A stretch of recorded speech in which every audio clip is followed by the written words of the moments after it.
নমস্কার, 99 নিউজ বাংলায় আপনাদের সকলকে স্বাগত। সঙ্গে আমি শুভ্র। আজ 2রা অক্টোবর মহাত্মা গান্ধীজির জন্মদিন। মহাত্মা গান্ধীর জন্মদিন পালিত হলো শহর দুর্গাপুরে গান্ধী মোড়ে। 155তম তার জন্মদিন শ্রদ্ধার সাথে পালন করা হয়। মূর্তিতে মাল্যদান করা হয়। এদিন উপস্থিত ছিলেন দুর্গাপুর ইস্পাত কারখানা ডিরেক্টর ইনচার্জ দ্বিজেন্দ্র প্রতাপ সিং সহ কংগ্রেস নেতা সুদেব রায় সহ অন্যান্যরা। রাষ্ট্রসংঘ থেকে আমাদের 2007 সালে মহাত্মা গান্ধীর শুভ জন্মদিন উপলক্ষে ঘোষিত হয়েছে অহিংস দিবস। আজকে শুধুই ভারতবর্ষে নয়, বাংলাতে নয়, সারা পৃথিবীতে আজকে হিংসার প্রাদুর্ভাব ঘটছে।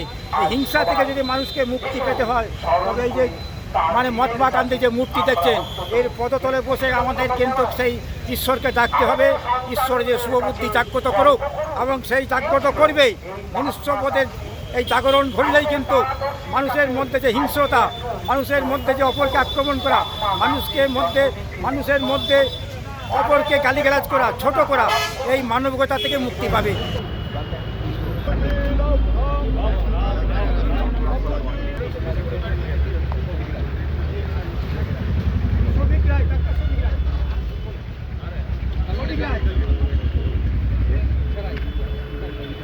দুর্গাপুর থেকে সনাতন গড়াইয়ের রিপোর্ট, 99 নিউজ বাংলা।